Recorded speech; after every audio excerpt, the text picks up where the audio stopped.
The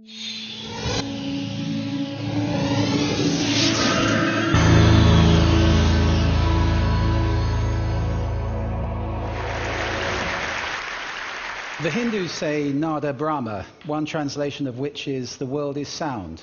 And in a way that's true because everything is vibrating. In fact, all of you, as you sit here right now, are vibrating. Every part of your body is vibrating at different frequencies. So you are, in fact, a chord, each of you an individual chord. One definition of health may be that that chord is in complete harmony. Your ears can't hear that chord. They can actually hear amazing things. Your ears can hear 10 octaves. Incidentally, we see just 1 octave. Your ears are always on. You have no earlids. They work even when you sleep. The smallest sound you can perceive moves your eardrum just 4 atomic diameters. The loudest sound you can hear is 1 trillion times more powerful than that. Ears are made not for hearing, but for listening.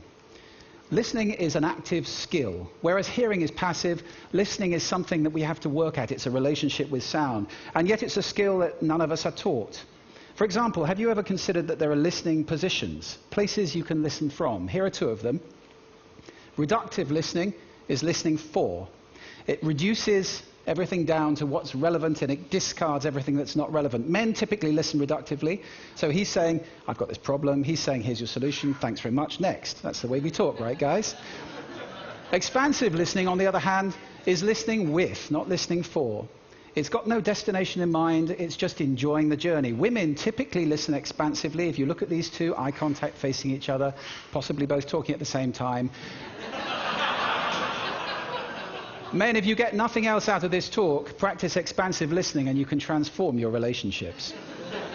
The trouble with listening is that so much of what we hear is noise surrounding us all the time. Noise like this, according to the European Union, is reducing the health and the quality of life of 25% of the population of Europe. 2% of the population of Europe, that's 16 million people, are having their sleep devastated by noise like that. Noise kills 200,000 people a year in Europe. It's a really big problem. Now, when you were little, if you had noise and you didn't want to hear it, you'd stick your fingers in your ears and hum. These days, you can do a similar thing. It just looks a bit cooler. It looks a bit like this. The trouble with widespread headphone use is that it brings 3 really big health issues. The first really big health issue is a word that Murray Schafer coined, schizophrenia. It's a dislocation between what you see and what you hear. So we're inviting into our lives the voices of people who are not present with us. I think there's something deeply unhealthy about living all the time in schizophrenia. The second problem that comes with headphone abuse is compression. We squash music to fit it into our pocket. And there is a cost attached to this. Listen to this. This is an uncompressed piece of music.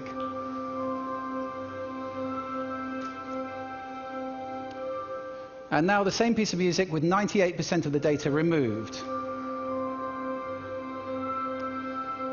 I do hope that some of you at least can hear the difference between those 2. There is a cost of compression. It makes you tired and irritable to have to make up all of that data. You're having to imagine it. It's not good for you in the long run. The third problem with headphones is this: deafness.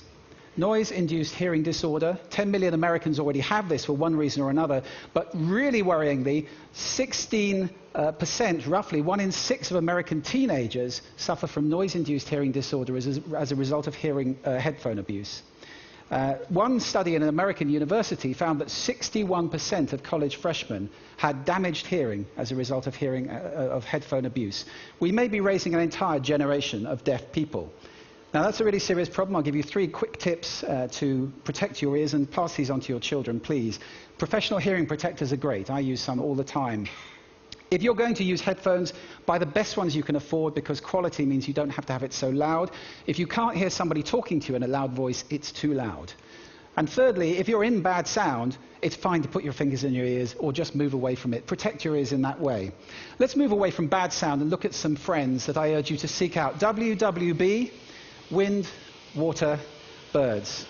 Stochastic natural sound composed of lots of individual random events, all of it very healthy, all of it sound that we've evolved to over the years. Seek those sounds out, they're good for you. And so is this. Silence is beautiful. The Elizabethans described language as decorated silence. I urge you to move away from silence with intention And to design soundscapes, just like works of art, have a foreground, a background, all in beautiful proportion. It's fun to get into designing with sound. If you can't do it yourself, get a professional to do it for you. Sound design is the future, and I think it's the way we're going to change the world, the way the world sounds. I'm going to just run quickly through 8 modalities, 8 ways sound can improve health. First, ultrasound we're very familiar with from physiotherapy. It's also now being used to treat cancer. Lithotripsy, saving thousands of people a year from the scalpel by pulverizing stones with high-intensity sound.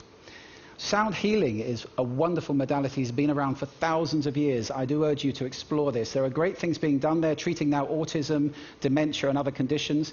And music, of course. Just listening to music is good for you if it's music that's made with good intention, made with love, generally. Devotional music, good. Mozart, good.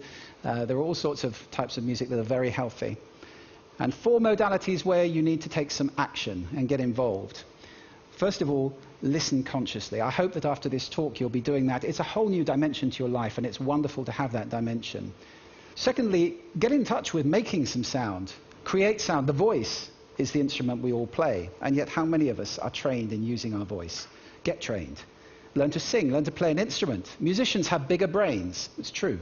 You can do this in groups as well. It's a fantastic antidote to schizophrenia, to make music and sound in a group of people, whichever style you enjoy particularly.